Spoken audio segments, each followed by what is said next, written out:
আসসালামু আলাইকুম, সবাই কেমন আছেন? তো প্রতিদিনই কী খাবো এই টেনশন করতে ভালো লাগে না। আমার মনে হয় প্রত্যেকটা গৃহিণীরই একই রকম টেনশন। আজ খেলে কালকের টেনশন মনে হয় তখন থেকে শুরু হয়ে যায় কী রান্না করব। তার থেকে বড় কথা হলো যে মানে কোনটার সাথে কোনটা মিলাবো, এটাও আমার কাছে বড় একটা টেনশন। কারণ পরিবারের সবার তো খাবার রুচি একরকম না, এক একজন এক এক রকম থাকে খাবে, ঠিক আছে। তারপরে আবার দেখা যায় পরিবারে যদি বৃদ্ধ কোনো লোক থাকে তাদের জন্য একরকম খাবার তৈরি করতে হয়। আবার ছোটরা থাকলে তো কথাই নেই, তাদের খাবারে ঝাল দেওয়া যায় না, দেখা যায় একটু ঝাল কম দিয়ে রান্না করতে হয়। আবার কিছু তরকারি আছে যেটা আপনার ঝাল না দিলে মজাই লাগে না, এই আর কি।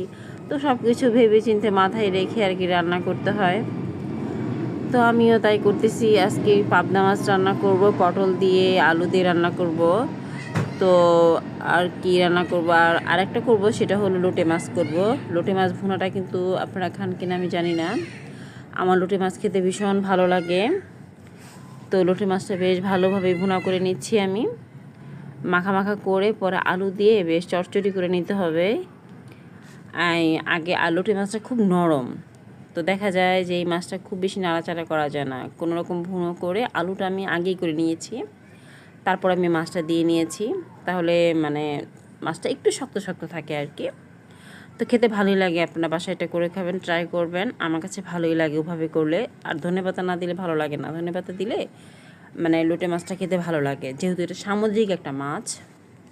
তো এদিকে আমি পাবদা মাছটা রান্না করার আগে কিন্তু পাবদা মাছটা বেশ ভালো করে ভেজে নিয়েছিলাম। আর পাবদা মাছটা ভেজে রান্না করলে হয় কি, পাবদা মাছটা খাওয়ার সময় খুব সুন্দর করে উপর থেকে উঠে আসে, যেটা ছোটরা খেতেও পারে খুব সুন্দর করে, টান দিলে উঠে যায় আর কি। তা আমারও ভালো লাগে খেতে পাবে। তা আমারও মাছের কাঁটাটা বাছতে খুবই বিরক্ত লাগে। তো এই তো আমার রান্না অলমোস্ট হয়ে গিয়েছে, সব রান্না এই তো শেষ পর্যায়ে একদম। ভিডিওটি দেখার জন্য ধন্যবাদ।